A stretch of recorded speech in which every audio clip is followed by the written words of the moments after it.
we're very pleased to have you here on our campus for a very special 2 days for someone we know is very special to you. I also have a special welcome to two very important guests, Jamie and Judy Dimon. Jamie up here on stage with me, Judy in the front row. Harvard Business School class of 1982. Met here and had a transformational experience and have been together as part of that transformational experience ever since. We're thrilled to have you back, and we'll hear from Jamie later on, one of the leaders of an American institution that has truly shown he's a leader who makes a difference in the world. Ladies and gentlemen, please join me in welcoming our 2009 Classic Speaker, Chairman and CEO of JP Chase, Mr. Jamie Dimon. Thank you very much. I just want to make it absolutely clear, I left Citigroup 10 years ago. Okay? So good afternoon, everybody. Section I. Thank you. I was listening to you guys talk about your school experience when you first got here, Legos and bean bags and stuff like that, and it sounded more like kindergarten to me, and we didn't have any of that stuff. We were right down to business. And Dean Light, Joe Badaracco, they were both teachers of mine, by the way, fabulous and outstanding teachers. Joe Badaracco, by the way, I know he's very good. I know he ranks very high when you score him every year, but the year that I was here was his first year, and we taught him how to teach. So I'm sure you all had some first-year teachers, and you can torch them just a little bit. Parents, friends, HBS graduates, we're very proud of you. My wife and I both graduated from here, and we both loved it here. And my daughter, Julia, and her now fiancé, as of last Sunday, are both coming here next year. So I know they'll enjoy it as much as we did. It is a well-earned. You should feel great about graduating this school. It is well earned. It's not just the 2 years here, it's years of hard work. It does come with some very, very deep obligations I'm going to talk about a little bit later. I'm actually going to stick to exactly what you all asked me to speak about, 3 subjects. One was career management, learning, dealing with failure, building your brand is one. It was put in the piece of paper I got, family and things like that. The second is leadership, qualities of leadership, what's important, and particularly lessons in a crisis. And the third is our obligations to society and each other. I'm going to caution you, and I'm going to go through a bunch of things here. I'm always hesitant to give advice because it sounds like I did it all right. I did not. Some of what I'm going to tell you is I learned from making the mistakes that I'm going to tell you to try to avoid doing. And some are timeless principles. I'm sure a lot of the parents here will know them quite well. Career management. And this is individual, whether you're an individual leader or a leader of a group, an individual contributor, you're responsible for your own success and happiness. There are 6 very important things I think you got to focus on. Learning is a lifelong thing. It doesn't end at Harvard Business School. It's your responsibility. I think if you're in any profession at all, you have to do it consistently all the time.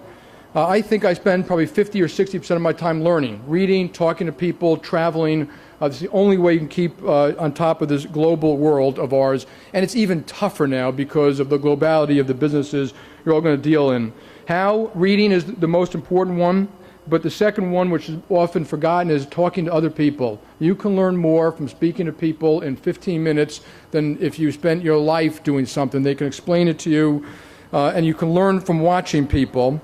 You also are going to learn by, I'm going to call it imitation, but by watching other very good people and how they operate in difficult circumstances. I learned a lot of things what not to do and a lot of things what to do by watching other people. Number 2, building your brand. It's a Harvard Business School way to put it, but let me put it a slightly different way. There is already a book on you. That book is already being written. And if I spoke to your teachers, your friends, your professionals, your parents, I would know whether you're trusted, how hard you work, whether you're ethical. I would know so much about you, you'd be shocked. I don't even have to meet you. So that book is already growing. You write the book you want the way to be written. You actually have that choice. And you can do it as you want now. Don't let others write it. And when you get caught in situations that you're uncomfortable, I remember I worked at a company not far from here, And I remember I was asked to do something I didn't want to do. I'm not telling you all to take this advice. You can always quit. It's your responsibility whether you accept to do something or not, and it will be in that book written on you. 3, how do you deal with failure, making mistakes? Many of you already have dealt with some very difficult times, so this is no different than some of you already dealt with. When you fail, it's okay to get depressed. It's okay to cry. It's okay to go home. It's okay to blame others for a while, but eventually you have to get over it and move on. The greatest people who've ever walked this planet, and I'm not talking about business people, I'm talking about people like Nelson Mandela and Abe Lincoln, constantly had setbacks in life and failures. Constantly. It happens all the time in business, and some of your success will be how you deal with the failure, not how you deal with the success. When I get introduced, I always get introduced that 1998 I was the president of Citigroup, and in 2000 I took over Bank One. I was fired in 1998. So I went a little bit of experience like this, and it's a painful thing. My boss, who had worked for 15 years, called me in and said, we want you to resign. To which I said, okay. I went home, I told my wife and children, I called my wife up and said, Judy, I'm going to tell you something, I'm not kidding, because I always make jokes about things like that. But I wanted to make sure the kids were fine. I went home, I have 3 wonderful daughters, they were much younger then. I said, the youngest one said, Dad, do we have to sleep in the streets? I said, no, hon, we're okay. The middle one, who just graduated Barnard, said, Dad, can I still go to college? I said, yes, dear, you can. And I knew things were fine when the oldest one, who's going to Harvard Business School, said, Dad, can I have that little cell phone you have? You won't be needing it. I remind people, when you fail at something, I told people about Citigroup as my net worth, not my self-worth. And I was able to move on, and yes, it was difficult. I did call my boss a year later. He did not call me. I called him and said, it's time to break bread. And we went to lunch together. I told him that I didn't think he did the right thing for Citigroup, which is pretty obvious at this point. But I told him the mistakes I made. And whether it was 40, 60, or 60, 40 wasn't important. I wanted to learn from the experience and move on. He acknowledged my mistakes. You had better be a little tough in this world of ours, because you will be criticized when you take jobs of leadership, and almost any job. And so you have to grow a little bit of a thick skin. At one point, when Secretary Hank Paulson, Secretary of Treasury of the United States, was getting a lot of criticism, and Tim Geithner, about some of the things they were doing in a very difficult environment, I called them up and read them a Teddy Roosevelt quote, which I hope you should all remember, or took all the students here. And it was something like the following, that the credit does not go to the critic in the stand. It goes to the person on the field, bloodied and bruised, striving to achieve something. And I think that that's very true, so that when you get the criticism, let it go off your back. And I think we should remind ourselves, when it comes to mistakes, a lot of what's going to happen in the next 25 years to you, it's not just your skill, there's luck involved. So don't get too exuberant when you do well, and don't get too depressed when you don't. Number 4, to thine own self be true. You have to fight self-deception. Human beings are experts at it. I do it all the time. It's one of my favorite things to do until people bring me back to earth. Very often, who brings you back to earth? Very often it's your friends or your spouse. We all do the same kind of thing with friends and spouses. We come home, we tell them how we were treated and why that person treated us so badly, and they agree with us. So it's very important you try to step out of those situations and try to understand yourself deeply. I'm going to give you 2 examples about, this is more personal, it may relate to some of you here, about myself. When I was in 5th grade, my teacher made a sign that said self-control, and she put it on the desk facing me. That went on for many, many years, and it wasn't until I was 45 years old that I realized that anger is a bad thing. And that people used to say to me when I was younger, that was a well-placed blow of anger, well-timed and well-delivered. It was never deliberate. It was just a welling up of anger. Usually I had to apologize. In fact, at one point, someone gave me a box of cards, which all I had to do was fill in the day. And the card said, hello, my name is Jamie Dimon. I'd like to apologize in advance for my behavior. on the day of X. And so anger always backfires. It hurts people. You have to apologize all the time. It's better to skip it. You all know about IQ and EQ. Your IQs are all high enough to be very successful. Where people often fall short, it's on the EQ. And emotional intelligence is critical, and it's something you will develop over time too. Matter of fact, a lot of management skills are more EQ. How do people function? And when I look at EQ, I always think to myself, why is it that when some people walk in a room, we all brighten up? Why is it when you really want advice, you call certain people? Why is it that some people you never would question what they say, and that some people you never would trust what they say? And those are emotional skills and empathy, but you're a human being. You have these other things that we all have to develop all the time and work at them all the time. And they're things like passion, work ethic, character, integrity, and you're the sum of all of these things. Your IQ alone will not get you through the dark days or the tough times. You need to develop all these things and develop them consistently. Take care of yourself, your family, and your friends. You're going to get involved in very high, stressful situations. If you don't take care of yourself physically and emotionally, you will fail. You have to do it. I used to feel guilty when I get in the office late sometimes, late being 8:30 or 9, because I stayed to exercise. Exercise is a good thing. It clears your mind. You have to give yourself vacations and family time all the time. One example I went on vacation many years ago, and like a lot of you, I played tennis in the morning with friends, I ran in the afternoon, we had dinner with friends, and my kids were kind of ignoring me that whole vacation. And the next one vacation I said, no, I'm going to spend only with the kids. Nothing else, no friends, no tennis, and it's amazing how much fun you have and how much time you play with them. There's no such thing as quality time without quantity. So when you have children, don't think you can make up for with short briefs of quantity time. They won't get there with you. Leadership. It's issue number 2.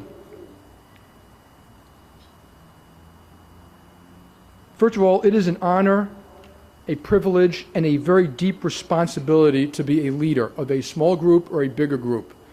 You have to remind yourself, if you make a mistake, and I worry about this all the time, I can hurt a lot of people. And I'm not talking about just shareholders. I'm talking about customers, communities, employees, parents. We have to lay off people. So that's what I worry about every single day. It is personal. I hear all the time that people say it's not personal, it's just business. It is personal. I want to do a great job for this company, this team. I bleed JP Morgan blood. I don't like it when people act, I see this all the time, like it's a third party they're talking about. It is not a third party. I wear the jersey of this company. I want patriots. I want people who are going to fight for it and do the right thing all the time. It's not what you say. I'm going to say a lot of things here. It's actually what you do. So everything I'm about to say, it's whether you actually demonstrate it in your life, not whether you put it down on paper. I'm going to go through 11 attributes. The attributes are intertwined. You can come up with different names in different ways. The only difference in a crisis, by the way, is which ones are more important. The balance changes. But you need all of these to do a very good job as a leader. You have to be very disciplined. I was not that disciplined. I didn't work as hard as my wife here, and I was a little lazy. But when I started working, you have to be disciplined. Discipline is rigorous, detailed meetings. You do it consistently. You have to have a work ethic. It's like exercising or weeding the garden. You don't get there and stop. And the competition is always coming down. It's continuous improvement. You have to always be striving for improvement. Discipline in a crisis, by the way, we would go from once a week risk meeting to 3 times a day. And from 10-hour days to 20-hour days. That was the only difference, but the process I'm going to talk about a little bit is the same. You have to have great fortitude. I don't know who wrote the book, but they talked about fierce resolve. You have to have fortitude and the ability to act. You can be crippled by politics, bureaucracy, and people who just don't want change. When I first got to Bank One, it was quickly clear to me the company had systems problems, management problems. We didn't treat our customers well. Our expenses were too high, and to survive and thrive, we're going to have to lay up a lot of people. The board didn't want to make the changes. The management didn't want to make the changes. As a matter of fact, the management said, wasn't my fault. I don't know who else's fault it was. You have to push back against it. At one point, I cut the size of the board. I went to the management team. We cut 100% of their bonuses the first year. We took away their pension plans, their cars, their clubs. I made a lot of them go with me to every site where we're laying off people and say, we're sorry that we put you in a position that we have to lay off people at this company. You have to have the ability to act. You've got to make a list of what it is and then get it done. Yes, orchestrate it, coordinate it. Don't do it in haste. Think it through, because that will backfire too. But for the most part, people simply don't do what needs to be done. You have to set standards. Standards are not set by Harvard Business School. They're not set by the federal governments of the world. They're not set by anybody. They're not set by industries. They're set by you. There are two types of standards you have to set. First one is performance. If you want to really be good, you have to say it. You have to say, we want to be good and we strive to be among the best. You have to compare yourself to the best. A lot of companies I go to, when we compare ourselves, they always drop the best company. I always say, why is that? They say the best company is different. They don't really compete in the same business. I say, yeah, they're different, they're good. Put the best up there at a very detailed level and say, we want to do it. Analyze why you're different. That includes, in performance, give the customer a great deal. If you're not giving the customer a good deal, you're going to lose. Someone once said, things come to those who wait. Abe Lincoln added, yes, but only those things that are left by those who hustle. You have to set standards of performance or you will fail. The second is standards of integrity. I know you talk about it and you'll learn it. Treat people the way you would treat your parents. That's all. Tell them the product, tell them the service. When they come in the door, say, what can I do for you? If my parents were here, they'd say, you should be treating me a little bit better, Jamie. But set the standards of integrity. It's not embedded in anything. A lot of you worked at companies where people said things, I think it's a code word, is don't worry about it, everyone does it that way. No, they don't. No, they do not. And, set that standard, and that standard's got to be set at across all levels. I've been with a lot of kids who lie on T&Es because they took a cab in, they shared it from the hotel, to a job interview, they split it with a friend, and they both put in 100% of the cab bill of $40. That's stealing. If I caught you doing that, I'd fire you. And everyone in the company knows that. That is stealing. And so the standard is set across the board, from little things to big things. Do the right thing, not the easy or expedient thing. Fourth, you got to look at the facts in a cold-blooded, honest way all the time. At management meetings, emphasize the negatives. You can always have a party about the positives. I used to always go to Hong Kong, party, have a great time. But at management meetings, what are we not doing well? How come the competition is doing better? Emphasize the negatives. Internally, profit and loss statements are very important. Okay? And so a lot of times I get involved in debates about, well, you're focused on little things about how we allocate expenses. It's not a little thing.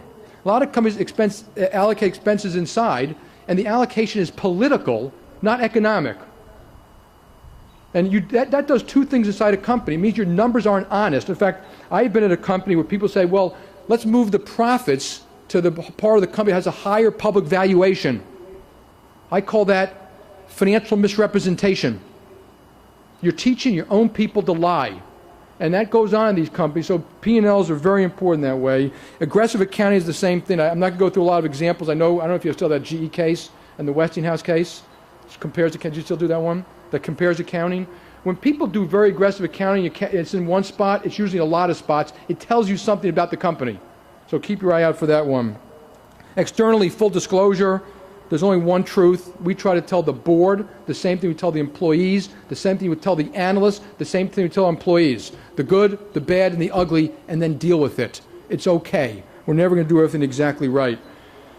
Number 5, openness. Hard one to actually execute, because what you really want in a company is full sharing of information. I've worked in a lot of companies where you simply can't get it.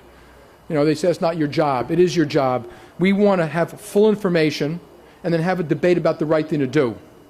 Half the debates are on what the information is. Bad information leads to excessive politics. People have often said to me, okay, Jamie, you're the big boss. You get paid the big bucks to decide. Now decide. My experience has always been that if you get the right people in the room, the answer is often waiting to be found. You don't have to guess. The job of a leader is not to make the decision, it's to make sure the best decision is made. And therefore you need other people. You have to kill bureaucracy. I think that bureaucracy is the petri dish of politics. It pushes out good people. You lose touch with the customers. It often emanates from headquarters. If you go to headquarters of companies, I think headquarters are often the disease, and you see the receptionist treating the employees badly or their customers badly, you probably have a company that has a problem. Headquarters don't exist except the fact there's a client in front of someone somewhere, whether it's a Benihana or whether it's a JP Morgan Chase. And you got to deal, at Home Depot, the best example is they call it store support center. I'm more of that mind. Move people in and out of corporate to make sure they know what it's like to have the job on the firing line, and then they have a little more respect for the job on the firing line. Deal with key issues. I always make a list on Sunday of all the issues I'm trying to avoid, and I write them down, and I try to deal with them on Monday. Now, I avoid them half the time. I come up with good reasons not to do it, but I try to get them down. There are signs of politics. When you see these, I'm sure you've all seen them. When you have a meeting, you share information, and after the meeting, people line up outside of your office saying, I didn't want to say this in front of everybody, but that's politics. Now, of course, they can tell you something confidential, but most of the time it should have been said in the room with their partners. And I tend to tell people, if you can't say it in the room, you don't deserve the job.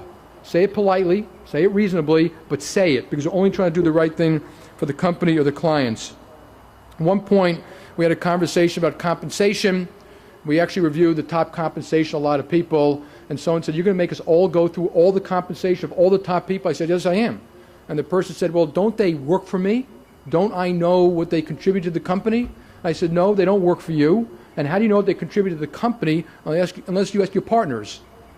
And we have open conversations about whether our people are doing a good job for each other. We don't do it to hurt anyone. We do it for fairness and insight. And get into the field. Whatever people say, get into the field, do it all the time, have a little fun. Take the ops clerk to dinner, go have drinks with the tellers. You'll learn more about your company all the time when you do something like that. Cut across hierarchy. When you're in companies, that hierarchy is another disease. Be polite, but hierarchy is generally artificial to start with. Most units in companies all serve each other, and so cut across the hierarchy. Just make sure your boss doesn't fire you for it. Always get the right people in the room. If you're designing a system, have the people going to use the system there. Give them the authority to say, if it doesn't work for you, the tellers or the clerks, then we won't do it. So they get fully engaged in building everything that the company does all the time. And the last thing to open is, someone said to me once, there's truth tellers. Someone stood up in a big crowd and said, every one of you has to make sure that at least one of the people around you is a truth teller. They always tell you the truth. And I got up and said, yes, you got to make sure that there's at least one truth teller around you. But if you are a leader and you have 7 or 8 people reporting to you and you have only one truth teller, you have a problem. Every single one of them should be a truth teller. You have to set things up for success. I'll give you a quick example from my past. When we did the Citigroup Travelers deal, we had multiple tri-heads and multiple co-heads reporting to tri-heads and co-heads. That is a formula for disaster. So organize things that will actually work in the future, not things that won't work in the future. Loyalty, number 7, loyalty, meritocracy, and teamwork, words you all hear. I'm going to give you a slightly different point of view of them. When I was a young CEO, someone asked me, we love the company, but you demoted Joe. You embarrassed him. How can we be loyal to you, which we asked for, which I believe in, when we're not loyal to Joe? And I honestly couldn't answer the question. And I went home that night and I thought about it. And I called the person up the next day. I said, yes, you were right. We demoted Joe. And Joe is a pillar of society and a wonderful person. And yes, we did not want to embarrass him. But Joe was no longer doing a good job. If we were, quote, loyal to Joe by leaving him in that job, we would have been hugely disloyal to everybody else and the clients of the company. And that, by the way, is the hardest job you are going to face, right there. Doing the right thing when it may be removed. Don't embarrass someone. I think it's one of the great mistakes when people embarrass people all the time publicly who've worked hard for a company. That is a terrible thing to do. If you are loyal to Joe and not the company, you do not have a meritocracy. I remind people, we talk about diversity, Joe is usually a middle-aged white guy. So if I tell you we're going to give the best job to the best person, okay, I'm not telling the truth if you don't see me make changes. So a meritocracy is the fundamental part of a meritocracy. And teamwork is often code, and it means get along. Whereas often I think the best team player is the one who puts up their hand and says, I don't agree because I don't think what you're doing is in the best interest of the client or the company. So teamwork sometimes means standing alone and having the courage to say something. I deeply believe in loyalty. Deeply. And I dealt hard with the contradiction about making tough decisions like that. So what is loyalty, if you deeply believe in it? What do we owe employees of a company and each other? Here's what we owe you. We owe you, and I'm going to talk about this a little bit later, that we're going to do everything we can to build a healthy and vibrant company, because that will give you the most opportunity. We want to build a company that's respected by people, because that means you will be respected. We want to give you the training you need. We want to treat you with dignity. We want to give you opportunities. If you fall down, we want to pick you up and help you. That's what we owe you. We do not owe you that job. And that is what loyalty means. Number 8, great mistakes are made in the name of morale. Very often morale to people means writing down words. We're going to treat people with dignity and loyalty. We're going to do all these wonderful things. We're going to hold hands and sing Kumbaya. The road to hell is paved with good intentions. One of my first jobs, I was at a company, I won't go unnamed, that had a terrible morale problem. They spent hundreds of thousands of dollars in a survey to ask to check into morale. I, of course, being a little obnoxious at my young age, said, I could have saved you the money and told you morale was bad. Now, morale was bad because people considered the place political and bureaucratic, stultifying. The management team came up with an idea. The idea was, and they convinced themselves it was a great idea, that they give every employee $300 of restricted stock to show that they care and to give them a vested interest in the company. They gave out the $300 of restricted stock. Months later, they surveyed morale again. It got worse.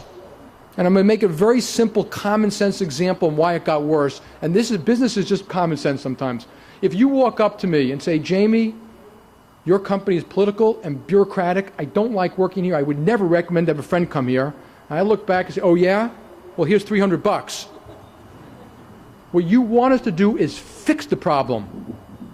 We can't buy your loyalty, and we certainly can't buy your morale. Morale comes from fixing problems, earning respect, and winning. I always remind people, show me a very bad company that loses all the time, I'll show you bad morale. Number 9, treat all people properly, with respect. Treat them all the same, whether they're clerks or CEOs. I find it very upsetting. Someone once mentioned, yes, Jamie, that's true, but you treat them all badly sometimes. But don't treat them well, but treat them equally.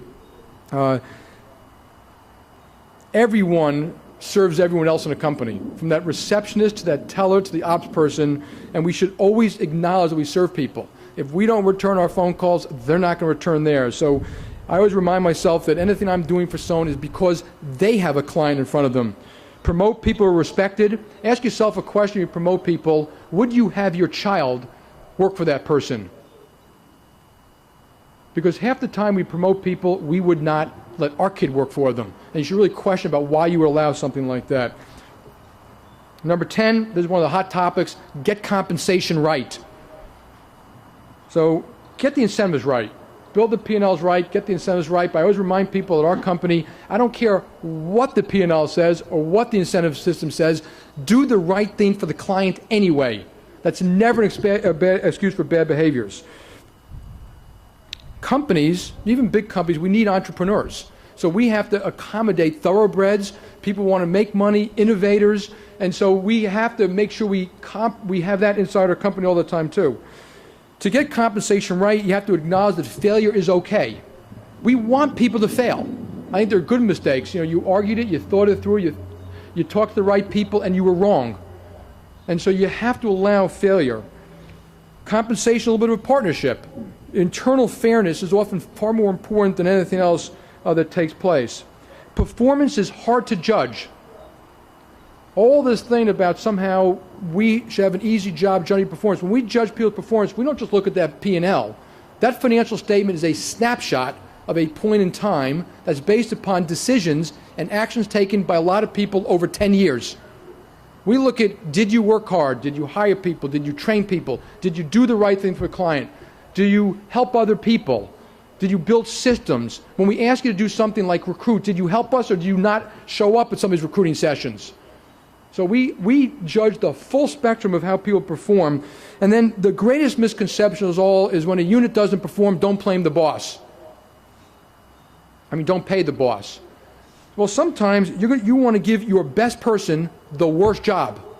I've asked a lot of people to go do a job that I know is going to be the hardest turnaround, the meanest job, 24/7, that they're not going to look good doing it. And you know what I say to them? I'm going to pay you the same as the rest of your partners, and I've got your back. I'm not going to allow the politics inside hurt you. If something goes wrong, we're all going to get on an airplane and come help you. Very often in companies, when there's a problem, people go running as far and fast as they can in the opposite direction. Whereas when we have problems, we want the good people to run us to say, I can help. And we often protect them on comp when they do something like that. Performance also deeply, always ask this question, has to look at the rising tide and the cycles. Don't let that fool you or lull you into a false sense of security. And that's some of what happened in this crisis of ours, which I'm not going to go through here. The CEO is the captain of the ship. When CEOs are hired, sometimes they have a guarantee or a buyout or something like that. I think it's very short, that's okay. When I got to Bank One, I had a 1-year guarantee. I'd hired a bunch of people. One point in the year, they came to see me and said, Jamie, we can't do the job. They had 1-year guarantees too. I've almost never hired someone for more money, a multi-year guarantee, or a bigger job. I don't bribe people to join the company. If I have to bribe you, I don't want you. You want to come build a great company? Love to have you here.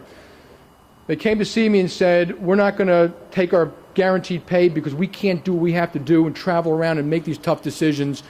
And as they're walking out, they looked back at me and said, and by the way, we don't think you should take yours either. And I think they were exactly right. At one point, you're the captain of the ship, and it doesn't matter anything other than you've got to say, I'm part of the ship, and I will be paid with it or not. You should be the first to pay a price. Number 11, have real humility. Humility, by the way, is not a... people that say, Jamie, you don't sound very humble very often. Humility is a deep acknowledgement that we got here by the dint of sometimes where we were born, who our parents were. It wasn't all our genius and brains. Maybe we could have been in a different place with a disease that we couldn't handle. You will have awesome power that affects people's lives. Use it wisely and be just on it. If you do all this in leadership, you can end up with a mature company. And one of the great lessons I learned, there's a book about everything you want about management you learned in Shakespeare. I don't know if you guys teach that here, but it's true. I look at some of these companies, and they're more like Shakespearean tragedies that you don't teach at Harvard Business School, where neuroses and politics dominates internally. Read King Lear. That's what it looks like to me half the time. And what you want is a mature company, and the mature companies, and I can name some, Walgreens, Toyota, Tata, Nokia. I go around the hall, and every business, they're constantly getting better. They're constantly getting good people.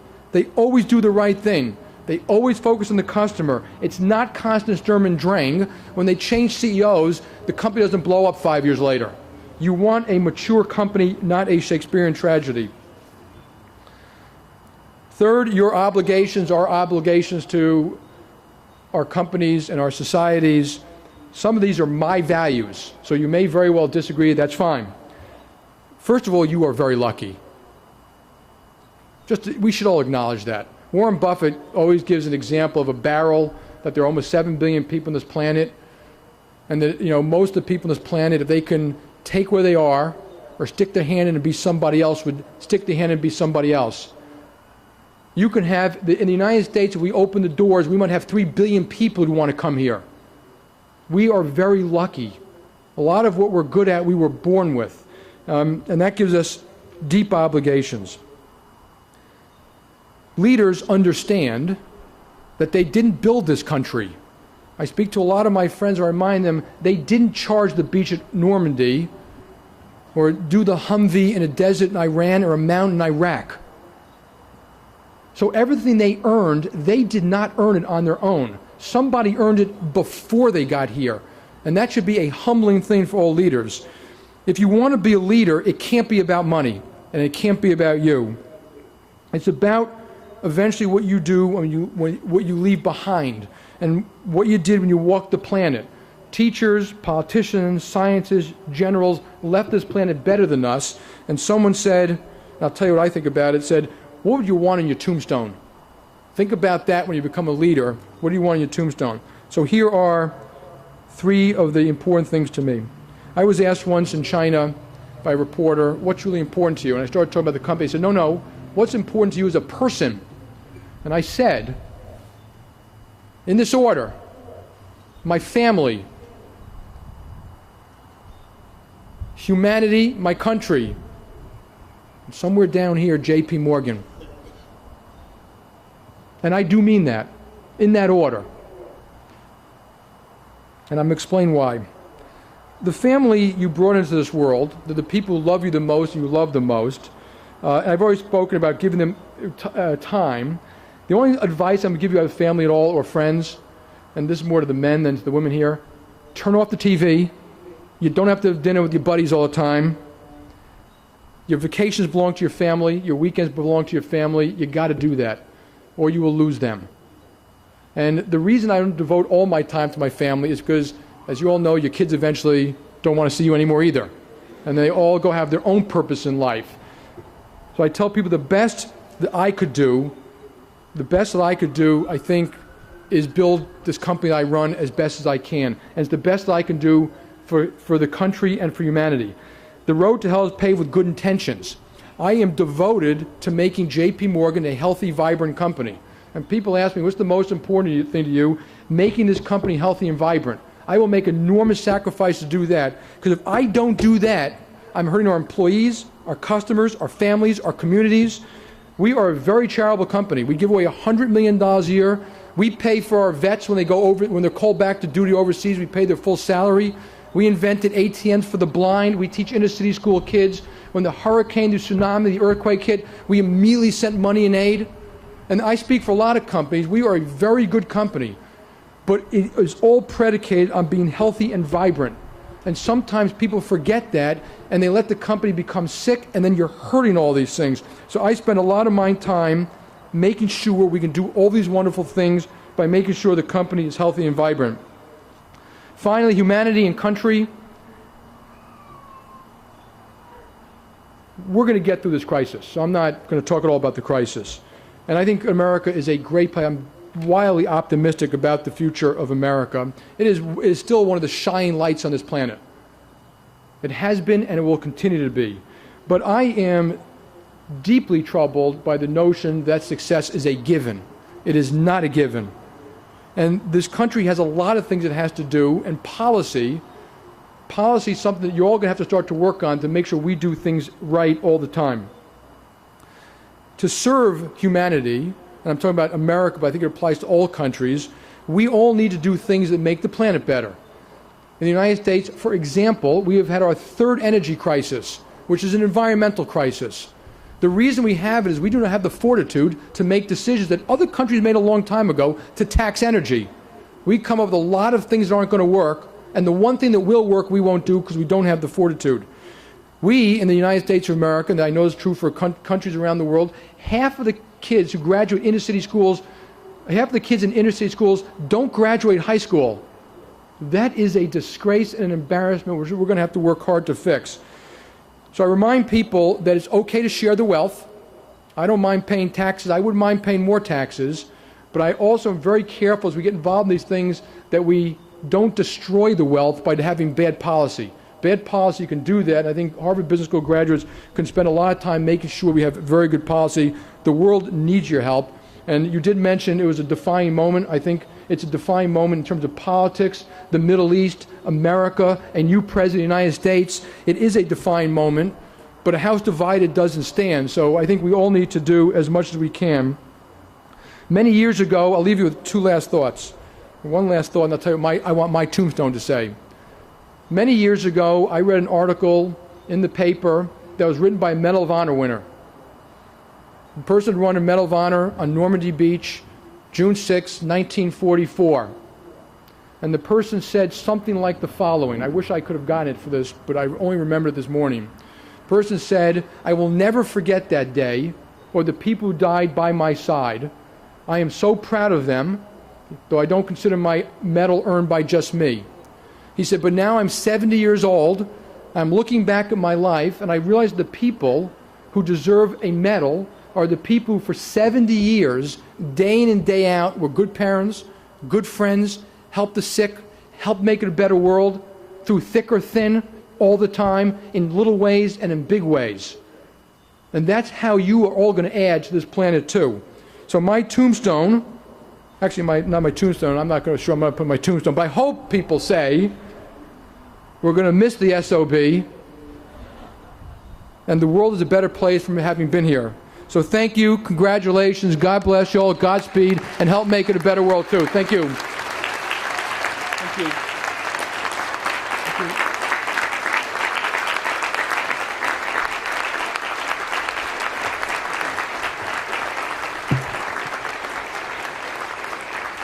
On behalf of the class of 2009, Mr. Dimon, we would like to thank you for choosing to be with us here today and for being part of the celebration. So please accept this as a token of our appreciation. Thank you very much. Thank you.